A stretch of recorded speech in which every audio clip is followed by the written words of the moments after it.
Good morning, it's Josh here. I thought I would record a video for today's main chase tip in the 115 at Ludlow. Those tips, as you know, focus on handicap chases 2 miles, 7 and further, class 4 and above. And this is the only race on the day that ticks that particular box.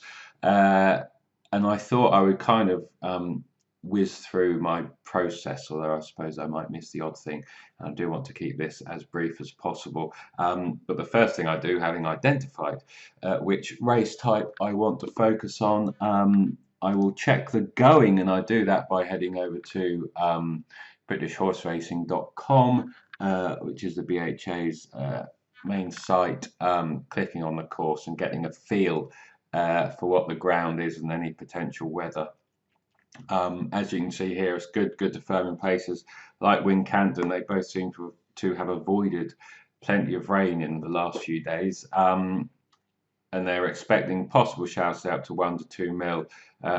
And given the breeze, etc., I'd be surprised if that changed the ground. I mean, if they have enough rain to turn this to good to soft, then I'll be surprised if Wolfcatcher is winning. So hopefully it doesn't rain too much, but the odds allowed the play, and I don't think it's going to, based on their forecast. Anyway, the next kind of approach, I suppose, just to get a feel for the race, for connections.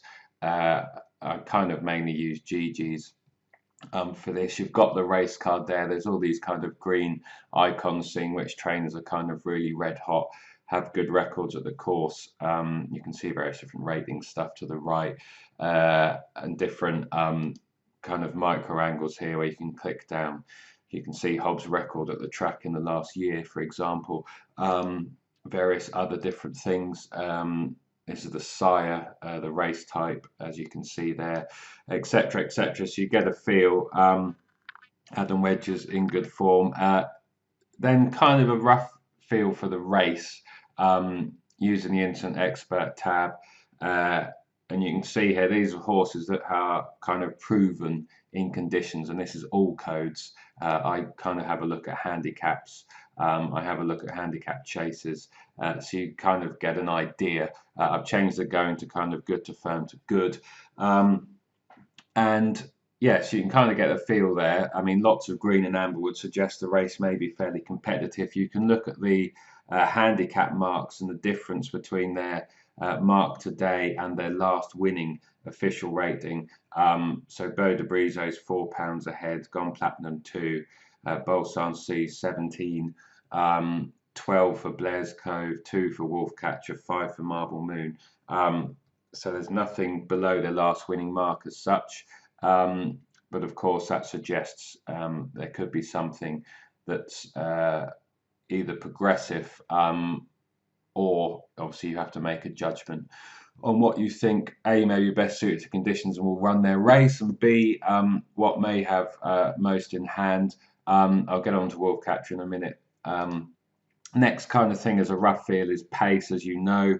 I mean, Ludlow and this particular course and distance with this number of runners on this going is a prime example of generally where you want to focus on. Those of you who have read my handicap chase report, or kind of race positioning in handicap chases, will know that 67% or so of all handicap chases, class 4 and above, are won by horses that lead or race prominent. Obviously it's harder to identify which ones are going to do that in the race, and then the horses to follow the instructions you would wish, but that's the kind of a general place to improve your punting success, if you so wish, is to keep in mind horses that may lead and race prominently. Wolfcatcher kind of ticks that box. He led at Musselburgh. There's a chance, well, Charlie Todd's going to have the chance to lead if they want. It could be run at a dawdle and turn into a sprint, kind of down the straight, which I think he's got enough speed for that, so I'm not too concerned if that happens. You can see the likes of Gone Platinum are held up. It's a difficult course and distance to be held up, which at his price might be another negative. Blair's Cove possibly held up as well. Beaucency and Beau de Brise can be kind of up there tracking the pace as well. I should think Charlie may get a chance to lead. So I kind of note that down. I've got all those kind of early things in my head. Bear in mind, I've kind of normally takes me well, a race like this can take me half an hour to 40 minutes, even though there's only 6 runners. So, and I'm not going to spend it that long on this video, don't worry. Next, I'm kind of flipping over here to horse race base, race card order, and I like to click through every single horse, which I'm not going to do now, and kind of get an idea on who's had plenty of runs in handicap chases, so the kind of exposed horses. Those whose handicap marks may be kind of near the higher end, or they need career bests. Those horses whose may be exposed or had plenty of runs, but their handicap marks have fallen. And then the horses in the kind of more lightly raced, unexposed end, who I think there could be more to come in conditions in handicap chases. And I kind of note those down.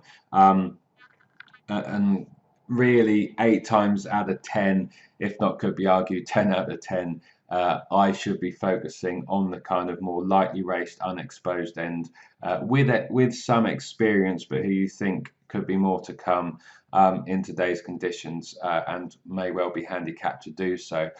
If I click on Wolfcatcher, I like the profile tool in horse race space, is what I kind of started doing before Matt invented GG's Gold as it is now, and I like for my eyes and kind of how this is laid out in terms of looking at suitability to conditions, and today's conditions are in yellow, and I can kind of click on hurdles, chases, you get a feel. I can click on handicaps, and so in kind of handicap, hurdles and chases you can see certainly why the going and proper decent ground could be a reason for improvement.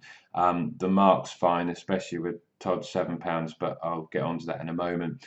His wins have been in small fields, which could be significant. That could be because actually he is happiest and at his best when being able to dominate, which he hasn't been able to do for his last few starts, whether by accident or design. And the tongue ties on, which is significant. I'll get onto that in a moment. And you can see there is 2 from 9, 3 places in handicap chases, and I think his mark won't be an excuse, and I'll get on to explain that in a moment. So you kind of go through all those horses. I'll get onto the opposition in a minute as I tick around to 8 minutes. If I click on Wolfcatcher, I'm trying to work out if he's well handicapped and if he's suited to conditions. Well, I'm happy that the ground is fine. He has to prove his stamina, but I think on decent ground, looking at some of the ways he's run and finished his races off, that's a reason for improvement. Now, when you've got horses that haven't proven something, you want to judge whether or not the price allows the play. With the test tip yesterday, I probably got that a bit wrong at his price point, but I won't dwell on that given the going question he had. This one's kind of 7 to 1 or so, 13 to 2 or so in this particular race, which I think is overpriced, obviously, otherwise I wouldn't have put him up. And yeah, so the ground's fine. What I wanted to look at firstly is he was in fairly decent form before running poorly at Worcester. You can look at that and I kind of thought, oh, has he not stayed? And you can watch the race back. On closer inspection, as you may see down here, he didn't have a tongue tie on. And all his handicap wins, I think, have come with a tongue tie on, and he has worn it for a very, very long time. That was the first time he hasn't worn a tongue tie since, blimey, I don't know when, February 2017. It would appear. So that could be a valid excuse for why he kind of cruised into the lead and was up there kind of 2 out and then seemingly fell in a hole. That could be because he didn't stay, and he's going to do the same today. I've judged that the price allows that risk, but it could be that he swallowed his tongue or he didn't breathe properly, which would fully explain that particular effort if you go and watch that race back. Charlie Todd gets on well with him. I'm always a bit anxious with kind of £7, even £5 claimers, but he's got a decent record in the last year or so, kind of operating at a 10% clip. And he won on his last ride, was it yesterday or the day before, on Flying Verse at Stratford. And Flying Verse is a bit of a monkey. If you can get him jumping and get him winning, you've probably got a decent future ahead, and some decent yards are using him as well, including Ian Williams. So he's promising, and he's probably worth his £7 actually. So then you're kind of judging, if you've got to the point where you think conditions are okay and he may improve for it, and judging where the odd question is or what he's not proven in. You're kind of then asking, is he well handicapped? Is he handicapped to win? Now, he's off 124 here. He's come down £3 since his break. There's a kind of few ways you can look at that. Obviously, you can look at his actual handicap mark against his historical mark when he's been fairly consistent. The £7 off obviously takes him down to 117, doesn't it? Which is £1 above when he, now I just want to cruise down here to Newton Abbot, where he hacked up over 2 miles 5 furlongs in a decent enough novice handicap chase. That was off 116. He's off 117 here. Obviously, I'd argue that Tom O'Brien is probably at least a £5-7 better chase rider at the moment than Charlie Todd. So it's not as simple as just knocking the £7 off, because there's a reason the jockeys have those claimers. And obviously they're building up experience, etc. But you know, it gives you a rough guide. In my mind, this mark isn't going to be a reason. All of his best form has been on decent ground, so you can get a feel for the mark. You can get a feel for their Racing Post ratings, and this is something I never really used to do. But having watched a video that Paul Keeley did in one of Star Sports's, and it's not a plug for them, but Simon Knott's excellent Betting People video series. Keeley was one of the interviewees on that, and he talked about how he looks at Racing Post ratings and how they compare to their current marks and whether marks are falling against rising Racing Post ratings, etc. Well, you can look down here, and he's put in some, bearing in mind his mark is 124, he's put in some decent figures against that mark. 127 there, 129 on return this summer after his break. There's some 132s. So he's got some decent level of performance against his current handicap mark. Newton Abbot a 129, where he kind of cruised into it. So that's the kind of second way you can get a feel. As I said, I think there's a valid excuse for Worcester that isn't a trick of the lack of tongue tie, but I could be wrong on that. But I judge the price to allow the play in the context of this race and the opposition. So you've got that, but you've also got how the horse achieved their form. What were they beating? Have horses come out of the race since and done well? Were they beating much higher rated horses in the race that came into it in form? And it's that kind of work, along with watching a few videos, which probably takes the time. Obviously, as you build up more experience and you look at more races, and that's another reason for specialisation, I suppose, because you get a feel for what you're looking at. But if I go back to this Newton Abbot race, it was a Class 3, it was decent. Obviously, any novice handicap chase is going to be full of unexposed horses. He cruised in, he beat Carlos de Fruitier, was fancied enough, 11-2, he was 126, he's won since. Bandsman was 128, he's won since, he was favourite. Captain Bucks, you know, this was a decent enough field.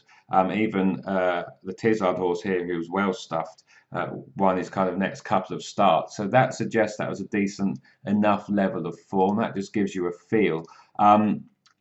And his best form, as I kind of touched on, has been on decent ground.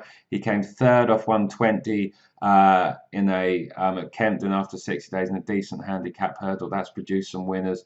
Soft ground isn't his thing. I don't think good to soft is either. This is a proper top of the ground horse. So no excuses today, provided it doesn't absolutely pour it down. But there's that Newton Abbot. This Aintree run is significant, I think, because it was an indication before Christmas to kind of what would come in the autumn, actually, when the ground got better. You can just see here the horses that run since and won. If I didn't say already, hopefully it's obvious, but I'm in GG's Gold, the excellent GG's Gold. And these kind of tools are, along with the race cars and everything else, really do help seeing what horses came out and the strength of the form. And this race was different. Now, if you go and watch back this race, which I've done this morning, he clouts 2 out when he was still going all right, and that probably cost him a couple of positions. So it wouldn't surprise me if he'd have been third, maybe beaten 2 to 4 lengths. But in and around horses, as you can see, which have come out decent marks again. So that was a solid race, and that race, and arguably the Newton Abbot race, they're no weaker than this particular race today, in my opinion, and arguably that's certainly the Aintree race was a hell of a lot stronger. He then ran on soft, ignored that, but outpaced, plugged on. I mean, he's a trier. He rarely doesn't give his running or doesn't put an effort in. The Musselburgh race kind of fell apart. It was 3 runners. One of them fell at the first. He kind of dictated, drew away easily there. Then we get to this season. I know I'm ticking around the 16 minutes, but sod it. It is what it is. Hopefully you find it interesting. He possibly needed a run there. He didn't get to lead. Weston Miller then franked the form again. It was a decent enough race. He has stayed on. He does give the odd run, which gives me the impression of why I want him to have a go over this trip. And we'll see if it works. Good to soft at Southall. He got outpaced a bit again there, but the right horse was beating him.